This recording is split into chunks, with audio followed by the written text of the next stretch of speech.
कटहल को काटने से पहले मैंने हाथों पर और चाकू पर तेल लगाया है। इससे कटहल आसानी से कट जाता है और हाथों और चाकू पर इसका जो दूध निकलता है वो बिल्कुल भी नहीं चिपकता है, आसानी से ये कट जाते हैं।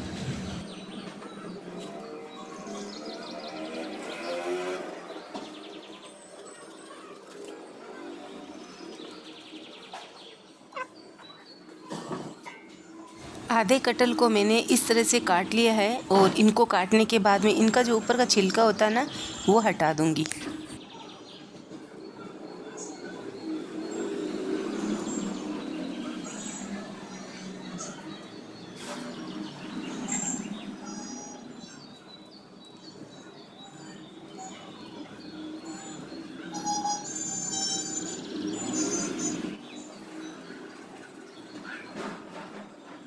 कटहल का छिलका तो मैंने उतार दिया है। अब जो हमने कटहल का छिलका उतारने के बाद में ये जो कटहल है, इसके बीच में ये लकड़ी होती है और ये पकने में बहुत ही ज़्यादा हार्ड होती है, तो इनको हम हटा देंगे बीच में से।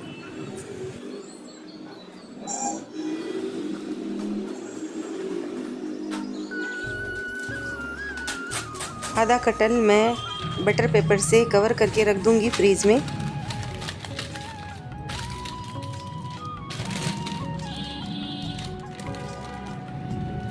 आधा कटहल को मैंने फ्रीज में रख दिया है। अब मैं इन कटे हुए कटहल को मैं पानी में डाल दूंगी। ये नमक का पानी है और ये जो कचरा है वो हटा देंगे यहाँ से हम। आप देख सकते हो चाकू पर और मेरे हाथों पर बिल्कुल भी कटहल का जो दूध है वो बिल्कुल भी नहीं चिपका है।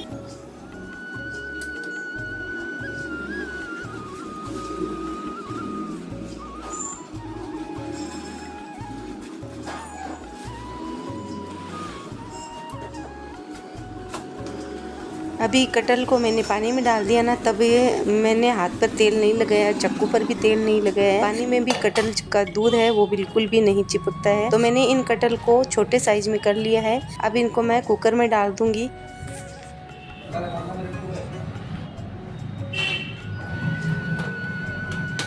अब यहाँ पर मैंने गैस जला दिया है और यहाँ पर कुकर भी चढ़ा दिया है।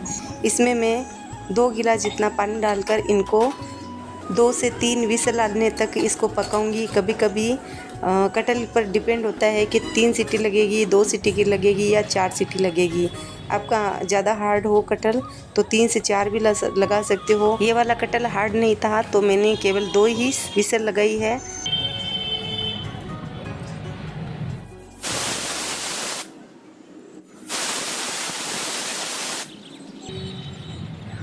एक गांठिया लहसुन का लिया है, उसको साफ़ कर लिया है। 2 बड़े साइज़ के प्याज लिए हैं, इनके भी मैं पतले स्लाइस कर लूँगी और फिर इनको हाथों से खोल दूँगी।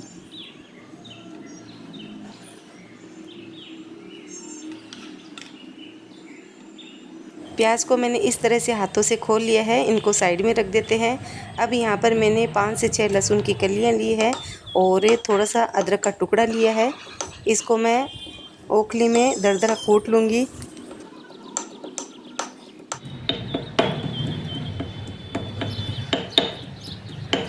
इसी के साथ में 5 से 7 काली मिर्च ले रही हूँ, इनको भी दरदरा कूटूँगी।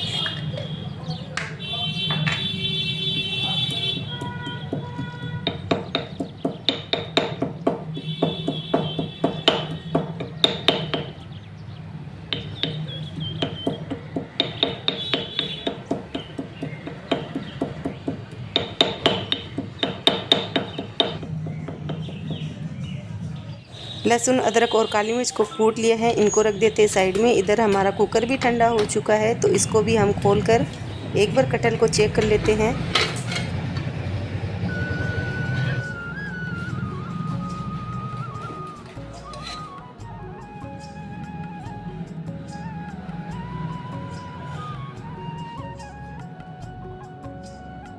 कुकर में से मैंने 2 कटहल निकाले, दोनों ही अच्छे से पके हुए हैं। तो अब इनको हम एक छलनी में छान लेंगे, इसका जो पानी है वो निकाल देंगे।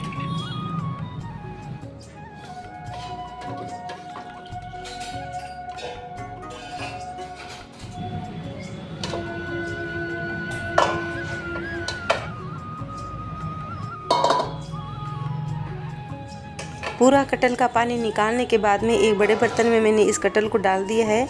अब हम इसको अच्छे से मैश कर लेते हैं।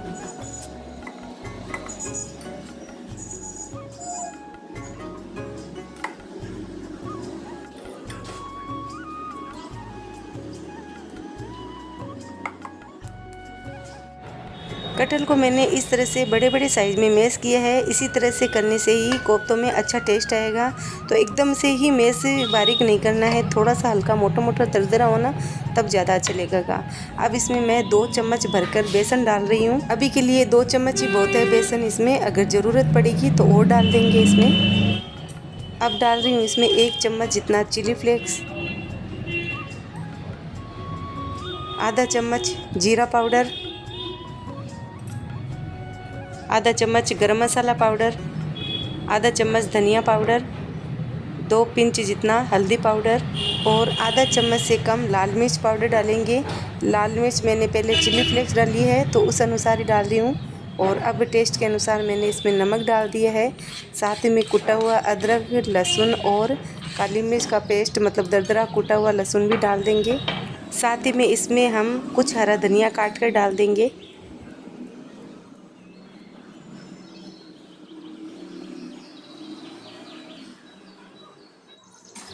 हरा धनिया और मसालों को बेसन के साथ में और कटहल के साथ में अच्छे से मिक्स कर लेते हैं इस तरह से हाथों से। और इसमें पानी बिल्कुल भी नहीं जाएगा, ज़रूरत लगे तो और भी बेसन डाल सकते हो।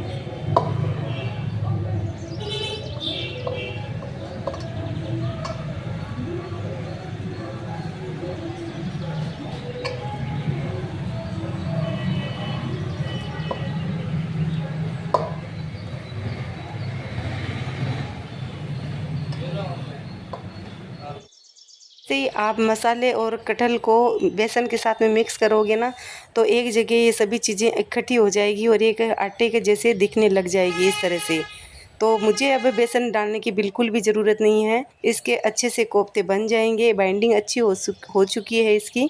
अब इसके हम इस तरह से गोल शेप में या फिर किसी भी शेप में बना सकते हो, आसानी से बन जाएंगे कटहल के कोफ्ते। इन कटहल कोफ्तों को आप टिक्की का शेप भी दे सकते हो, गोल राउंड भी शेप दे सकते हो और पान का शेप भी दे सकते हो। बस इनके छोटे गोले ही बनाने हैं, ज़्यादा बड़े बनाओगे तो अंदर तक ये सीखेंगे नहीं। तो मैंने इनको 1 चम्मच, जो छोटी चम्मच होता है ना, उतना ही मैंने इसका उठाया कटहल का एक डो।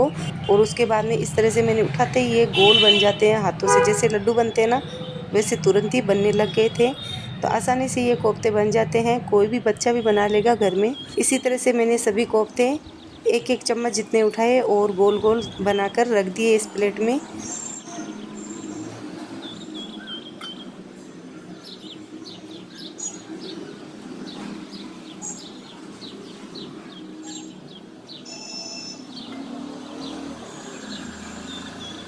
इस तरह से एक प्लेट में मैंने 8 कटहल कोफ्ते बनाकर रख दिए हैं। इनको पहले हम सेक लेते हैं तेल में। एक एक करके सभी कोफ्ते मैंने इसमें डाल दिए हैं।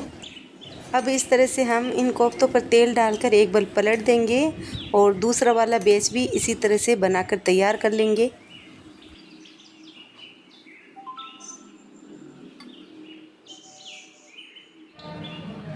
तो आप देख सकते हो पहले वाले बैच में मैंने 8 कटहल कोफ्ते बनाए थे, इस वाले बैच में 11 बने हैं हमारे। तो इनको भी हम सेकेंगे। तो उससे पहले हमारे जो पहले वाले हैं ना, इनको मैंने धीमी आंच में अच्छे से अलटते पलटते सेक लिए हैं। इनको भी हम अब बाहर निकालेंगे। ये अच्छे से गोल्डन ब्राउन हो चुके हैं।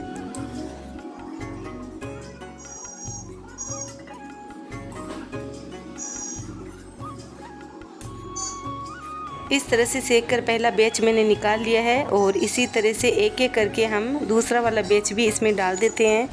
इसको भी हम अलटते पलटते धीमी आंच में सेक लेंगे।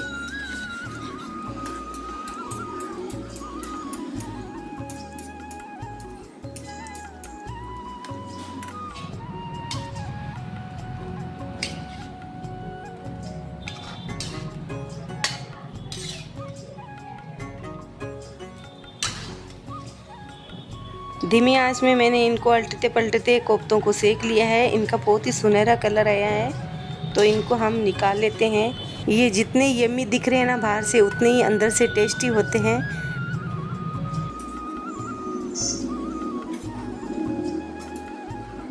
इस तरह से सभी कटहल के कोफ्ते अच्छे से सीख गए हैं और अब इनको रख देते हैं हम साइड में। और इसी तेल में हम डालेंगे ये कटे हुए प्याज, क्योंकि तेल हमारा गर्म है।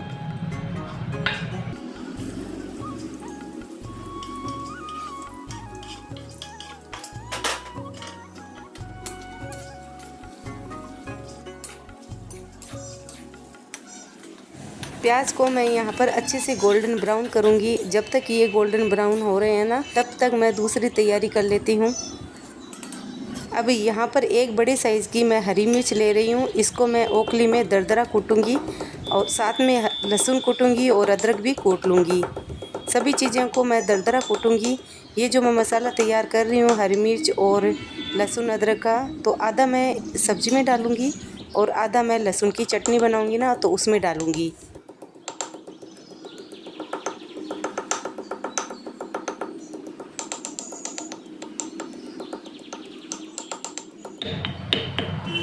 इधर हमारा लहसुन अदरक और हरी मिर्च को दरदरा कूट लिया है। तब तक हमारे जो प्याज है वो भी गोल्डन ब्राउन हो चुके हैं, तो इनको मैं बाहर निकाल लेती हूँ।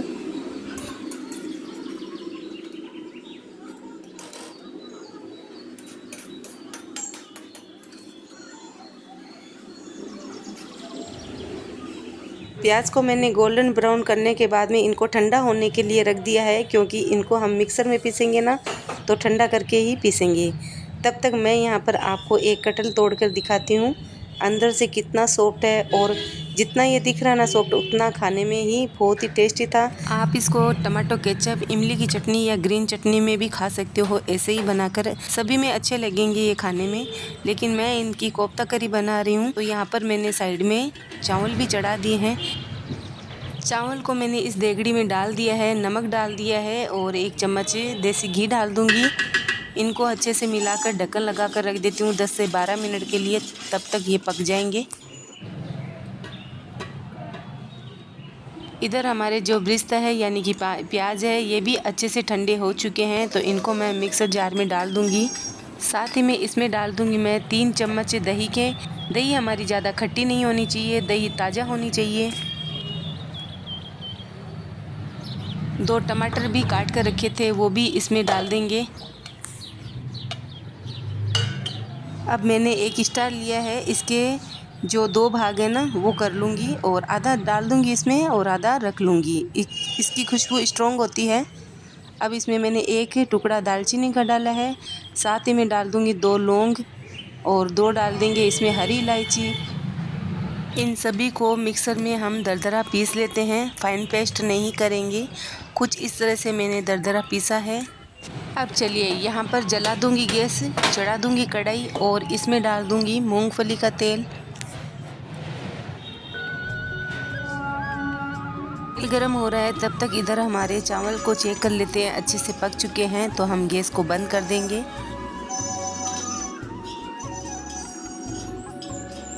चावल वाले गैस को बंद कर देते हैं। इधर हमारा तेल अच्छे से गर्म हो चुका है, तो इसमें मैंने जीरा डाल दिया है चटकने के लिए, कड़ी पत्ता डाल देंगे और 1 साबुत लाल मिर्च डाल देंगे। ये थोड़ी तीखी है तो 1 ही डाल रही हूँ, तीखी नहीं हो तो 2 भी डाल सकते हो।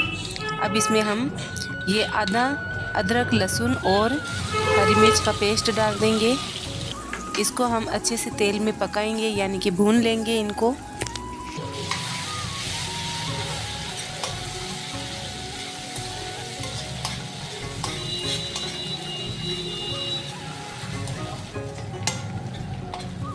लहसुन को मैंने अच्छे से तेल में भून लिया है, तो अब इसमें मिक्सर जार में हमने जो ब्रिस्ता, टमाटर और दही को दरदरा पीसा था वो डाल दूंगी और इनको भी हम अच्छे से तेल में भूनेंगे मसालों को। इन मसालों को भूनने में हमें ज़्यादा टाइम नहीं लगेगा, क्योंकि हमने प्याज को अच्छे से भून कर डाला है, तो थोड़ा ही टाइम लगेगा इनको भूनने में।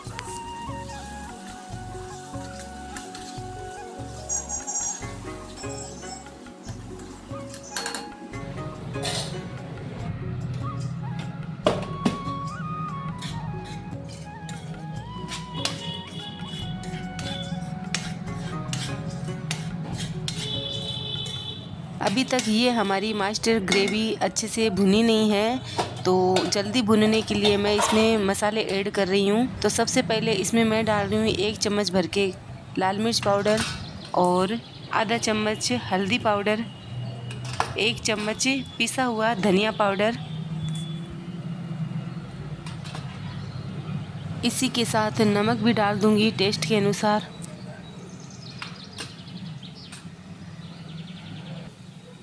आधा छोटा चम्मच पिसा हुआ जीरा पाउडर। पहले मैंने कोफ्तों में भी जीरा पाउडर डाला था, तो उस अनुसार ही मैं आधा चम्मच ही डाल रही हूँ, आधा चम्मच उसमें डाला था, तो पूरा 1 छोटा चम्मच हो जाता है। अब इन सबको अच्छे से इसी के साथ में भून लेंगे। मसाले भी भुन जाएंगे और ग्रेवी भी हमारी अच्छे से भुन जाएगी। जब तक ये तेल नहीं छोड़े ना, तब तक हम इसी तरह से पकाते हुए इनको भूनेंगे।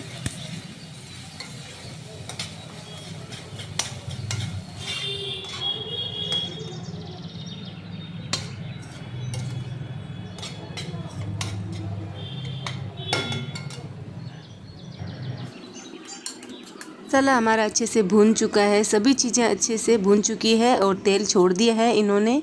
तो अब इसमें हम मिक्सर जार में खंगोल कर आधा गिलास जितना पानी डाल देंगे। पानी आप चाहो तो यहाँ पर 2 गिलास डाल सकते हो, 1 गिलास भी डाल सकते हो। जितनी आपको तरी चाहिए ना, उतना ही आप इसमें पानी डाल सकते हो। अब इसके ऊपर ढक्कन लगा देते हैं, उबाल आने तक पकाएंगे।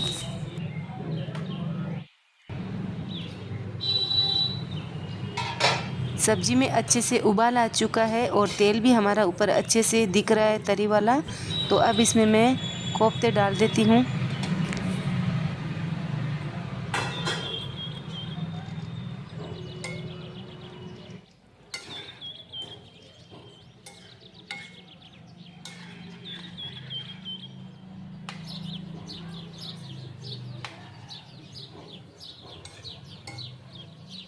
ग्रेवी में कटहल को अच्छे से मिक्स कर लेंगे और उसके बाद में 4 से 5 मिनट के लिए धीमी आंच पर ढक्कन लगाकर छोड़ देते हैं।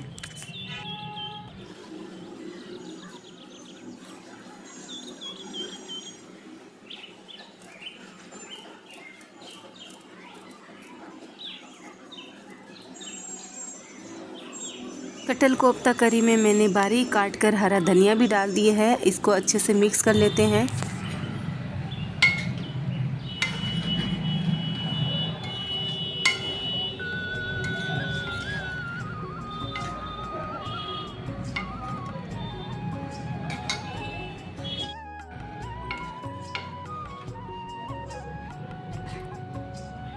हरा धनिया को अच्छे से मिक्स कर दिया है और आधा चम्मच इसमें मैं गरम मसाला पाउडर डाल रही हूँ, घर का बना हुआ। इसको भी अच्छे से मिला देंगे और 3 से 4 मिनट के लिए इसी तरह से धीमी आंच में पकाएंगे।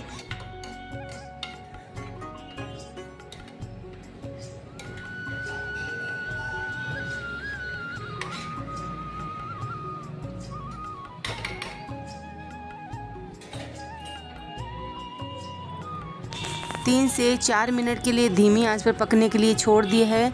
तब तक मैं यहाँ पर गेहूं का आटा भी लगा लूँगी।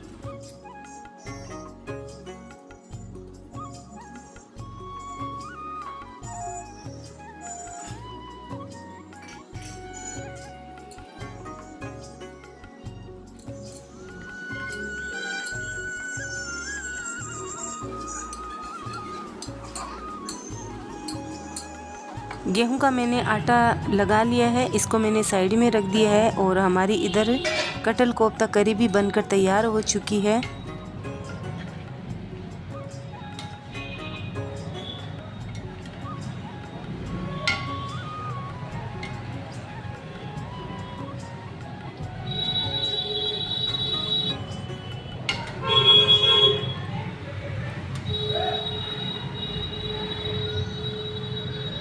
कटहल कोफ्ता करी हमारी बनकर तैयार हो चुकी है। इसको आप चावल के साथ, पराठे के साथ, नान के साथ या फिर बाजरे की रोटी के साथ में भी खा सकते हो।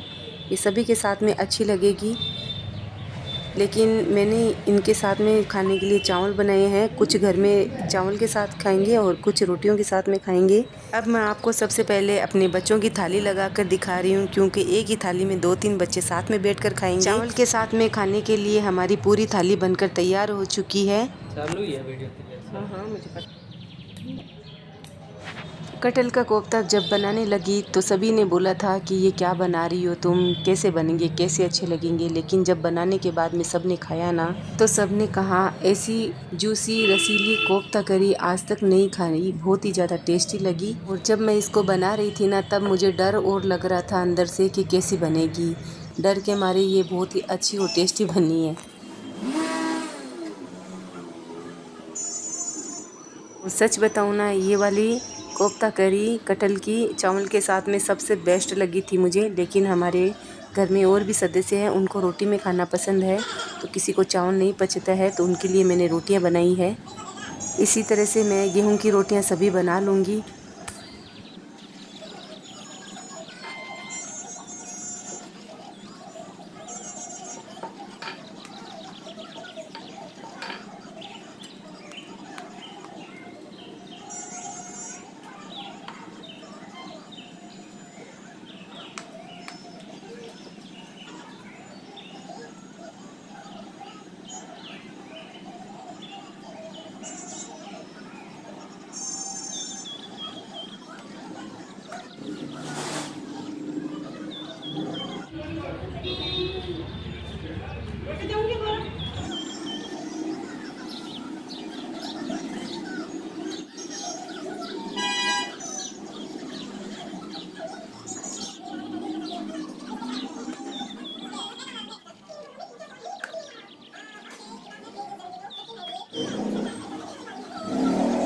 इस तरह से मैंने सभी गेहूं की रोटियां बनाकर रख दी है। और आपको मेरी वीडियो और खाना बनाने का तरीका पसंद आए तो आप भी अपनी फैमिली के लिए इस तरह का खाना बनाइए, खुद खाइए, अपनी फैमिली को खिलाइए और इन्जॉय कीजिए। मिलते हैं अगले वीडियो में।